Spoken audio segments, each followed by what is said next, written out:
Alors, mon année 2019, ça a vraiment été une année pour moi où je me suis vraiment éclatée, où je me suis vraiment amusée, où j'ai pas du tout pris, enfin, c'est pas que j'ai pas pris ma vie au sérieux, mais c'est que, en fait, je me suis autorisée d'être heureuse et d'être épanouie et d'être tout simplement heureuse en fait. Donc, qu'est-ce qui s'est passé, c'est que je suis revenue de Montréal en octobre 2018. Ensuite, je suis partie avec mes copines à Dakar, voyage dernière minute, etc. et tout. Et en fait, ce voyage-là, il m'a tellement agréablement surpris, on va dire, que je me suis dit, ok, 2019, je veux vraiment pas me prendre la tête, je veux profiter, je veux m'amuser, je veux pouvoir vivre ce que j'ai à vivre sans contrainte.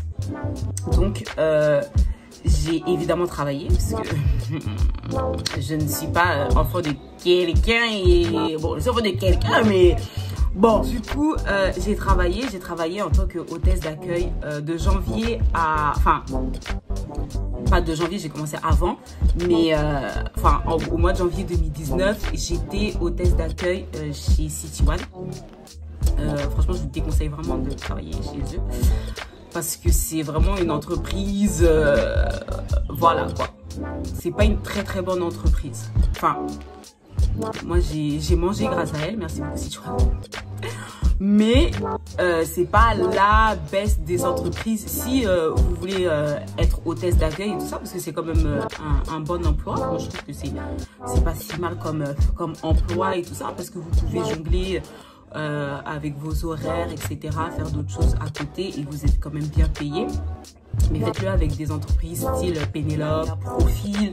Faites-le plus avec des entreprises comme ça que City One, parce que City One, c'est un peu la street. C'est vraiment la street, City One. Donc, du coup, j'ai été hôtesse d'accueil, entreprise événementielle chez City One de janvier à avril. Et au mois de mars, j'ai fait mon premier voyage. C'était au ski. Et j'ai kiffé ma vie. Bon, le ski, c'est vraiment... enfin, je pense pas que j'y retournerai de sitôt. Peut-être pour mes enfants, pour qu'ils apprennent à skier, mais moi, personnellement, enfin, c'est pas trop mon délire. On va dire ça comme ça. Et ça a été franchement un très bon voyage. J'ai vraiment kiffé, j'ai rencontré des gens, etc. Ça a vraiment été un très bon voyage. Ensuite, donc... bien évidemment, la pression sociale veut que tu trouves absolument un emploi, un CDI de préférence. Enfin, après, je comprends parce que c'est la sécurité, il faut avancer. En fait, en France, pour avancer, tu es obligé d'avoir un CDI pour acheter. Si tu n'as pas de CDI, tu ne peux pas acheter. Tu ne peux pas acheter une voiture, tu ne peux pas acheter un appartement, tu ne peux pas acheter parce que si tu veux prendre un crédit, le CDI, c'est la sécurité. Et je comprends tout à fait, il n'y a pas de souci avec ça. Et donc, du coup, et c'est pour ça que les gens, ils avaient un peu peur pour moi parce qu'ils se disent, ouais, mais comment tu vas faire pour payer ton loyer? Comment tu vas faire pour payer ceci? Comment tu vas faire pour vivre, etc., etc. Donc, il n'y a pas de souci. J'ai postulé, j'ai cherché un emploi, j'ai postulé. Ça a été quand même assez vite. Ça a été super rapide. J'ai trouvé un emploi en tant que merch chez Mango. Et franchement, au début, j'ai kiffé. La formation, j'ai kiffé. J'étais au Mango d'Haussmann. Haussmann, j'ai kiffé. C'est vraiment bon, il y a, comme toute enseigne, il y a des inconvénients, mais moi franchement j'ai kiffé. J'ai passé vraiment, j'ai été en formation de mai à août, juillet, août, un truc comme ça. Et non, franchement j'ai bien kiffé. J'ai bien kiffé. Et ensuite, j'ai été dans mon magasin. Et franchement, là, ça a été vraiment... enfin, j'ai kiffé l'équipe et tout ça. Mais bon, en fait, au fond de moi, je savais que c'était pas ce que je voulais. Je savais que c'était pas ce que je recherchais. Et en fait, ça se ressentait en fait. Ça se ressentait dans mon travail, ça se ressentait dans mes relations avec les autres, etc. Et donc, du coup, ils ont mis fin à ma période d'essai au mois de septembre. Et ça a été pour moi un soulagement. Franchement, je vais pas vous mentir, ça a été vraiment pour moi un soulagement. Parce que, mais en même temps, je me disais, ouais, mais qu'est-ce que les gens vont dire et tout ça. Je travaille plus, nanani, nanana, et tout ça. J'étais un peu entre les deux et tout ça. Et c'est à ce moment-là que le doute s'est installé en fait en moi, tu vois. Alors que je vivais très bien ma vie. Hein. Bref. Et donc, du coup, après ça, je suis allée à Tenerife, un autre voyage. Ah oui, entre temps, en fait, je suis allée au mois de juillet, je suis allée au Canada. Et en fait, quand je suis arrivée au Canada, franchement, je me suis dit, je pense pas que je veux revenir. Je pense pas que je veux revenir vivre ici.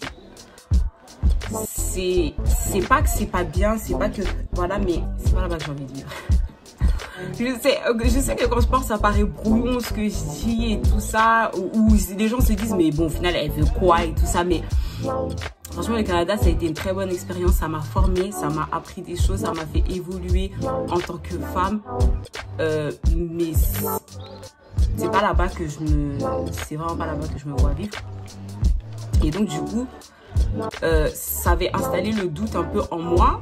Mais comme j'avais un CDI, comme je travaillais chez Mango, je me suis dit, bon, voilà, je vais continuer chez Mango et on verra. Mais en moi, je savais très bien que c'était pas vraiment ce que je voulais faire. Donc, du coup, au mois de septembre, ils m'ont mis fin à ma période d'essai, etc. Et ça. Donc, je suis partie à Tenerife avec une pote à moi. Et quand je suis partie à Tenerife, je me suis dit, franchement, je me vois pas du tout vivre en France. Je me vois pas du tout finir ma vie en France. Franchement, je me vois pas du tout finir ma vie en France. Je me vois pas finir ma vie en France. Et donc, du coup, après Tenerife, je suis allée à Brazzaville, dans mon pays d'origine. Et j'ai kiffé de ouf.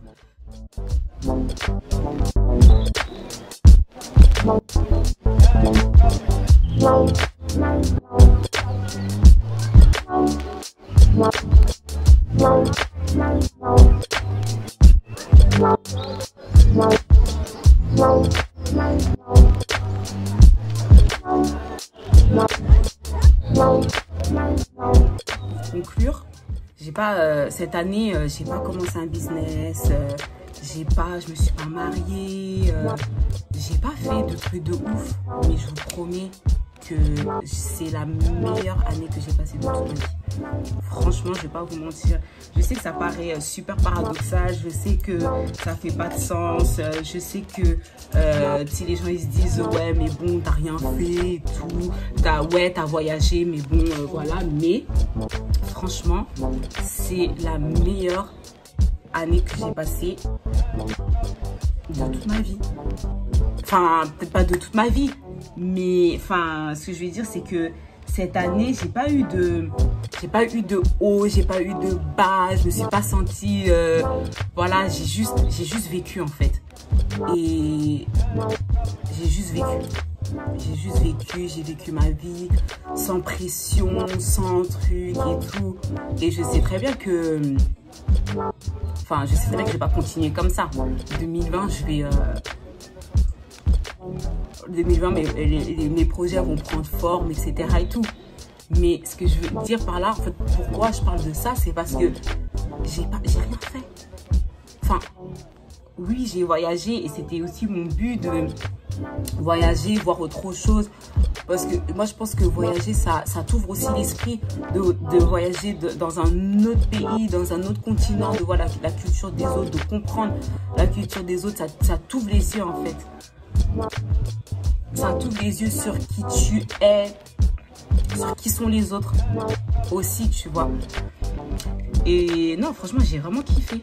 J'ai vraiment kiffé mon année. Ça a vraiment été une année superbe. Et 2020, je m'attends vraiment... Enfin, c'est pas que je m'attends, je vais faire en sorte de construire quelque chose par rapport à cette année-là. Faut pas rester dans le... Enfin, après, quand je dis que j'ai rien fait, c'est pas vrai, parce que j'ai quand même travaillé, j'ai voyagé, etc. et tout. Franchement, j'ai passé... En fait, mon année, ça n'a pas été une année où tout a été une suite logique. Ça n'a pas du tout été ça. Mon année, mon année n'a pas du tout été une suite logique. Mais, même si ça n'a pas été une suite logique, et ben, je suis quand même... Je m'inquiète pas. Genre, je suis pas inquiète, je suis pas dans le stress, je suis pas dans le doute, je suis pas en mode mais qu'est-ce que je vais faire de ma vie et tout ça et tout. Je suis pas en mode. En fait, le truc c'est que j'ai été comme ça à un moment de ma vie parce que je faisais en fonction des autres. Je faisais en fonction de ouais mais bon, qu'est-ce que les autres vont dire et tout ça. Moi je suis là, je fais rien et tout ça, faut que je trouve quelque chose. Et là tu commences à paniquer. Tu commences à paniquer parce que tu vois, par rapport aux attentes des gens par rapport aux attentes des gens qui sont proches de toi, tu vois, ils se disent bon ben qu'est-ce que elle fait quoi, qu'est-ce que elle produit, qu'est-ce que elle amène sur la table entre guillemets, tu vois. Et c'est normal, enfin quand je dis les gens, je parle de ma famille, mes amis, tu vois. Enfin je peux comprendre ça, tu vois, je peux comprendre le fait qu'ils soient inquiets, mais ma vie, enfin j'ai compris, et ça c'est moi Nelly, j'ai compris que ma vie c'était pas A plus B plus C plus, non, c'est en mode tu pars de X pour aller à Y en passant par V et peut-être que tu vas revenir à B pour ensuite repartir à J. C'est vraiment comme ça que je le vois et c'est compliqué en fait de l'expliquer aux gens parce que la société veut que tu fasses A, B, C, D, mais moi dans mon cas c'est pas A, B, C, D et on verra. On verra qu'est-ce que tu as prévu pour moi. On verra. Franchement, je vous dis, je suis pas... moi, personnellement, en fait, je suis pas du tout inquiète. Je suis pas du tout inquiète. Enfin... Je suis pas du tout inquiète. Mais en fait, parce que peut-être que vous comprenez pas, mais c'est que avant moi, j'étais une stressée de la vie. J'étais une stressée de la vie. Qu'est-ce que je vais faire de ma vie? Alors que là, je suis vraiment sereine. Pourtant, je sais même pas qu'est-ce que je vais faire demain. Mais je suis vraiment sereine par rapport à ma vie. Je suis vraiment sereine. Voilà, je voulais partager avec vous. Et en fait, c'est dire peut-être à des filles qui sont là, qui se disent ouais, qu'est-ce que je vais faire de ma vie, je sais pas quoi faire de ma vie et tout. C'est en mode vous inquiétez pas quoi. Après, enfin, c'est moi. Hein. C'est moi, c'est... Peut-être que ce que je dis là, il y a des filles qui vont dire mais non, c'est pas comme ça, quand tu peux réfléchir comme ça, il faut faire quelque chose de ta vie et tout ça. Mais c'est juste que chacun a un plan dans sa vie et c'est pas parce que toi tu passes par telle étape que ça veut dire que moi aussi automatiquement je dois passer par telle étape. En fait c'est ça le truc. Et donc peut-être qu'il y a des choses qu'on ne comprend pas, il y a des choses qu'on vit et qu'on ne comprend pas, mais qu'on comprendra après en fait. On se dira, ah ok, à cette période-là, j'ai fait ci, j'étais comme ça, mais c'est parce que je devais passer par là. Pour certaines personnes, ça va être comme ça, easy, bim bim, elles vont arriver, elles vont faire ci, elles vont faire ça, etc. Et d'autres, non. D'autres, elles vont être là, elles vont peut-être un peu plus galérer, elles vont un peu plus se chercher. Mais au final, le but en fait, c'est... enfin, pas le but, mais la finalité, c'est que chacun réussisse en fait. Tout le monde va réussir, mais chacun va réussir à sa manière. Dieu opère vraiment différemment dans la vie de chaque personne en fait.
J'ai mis mes lashes.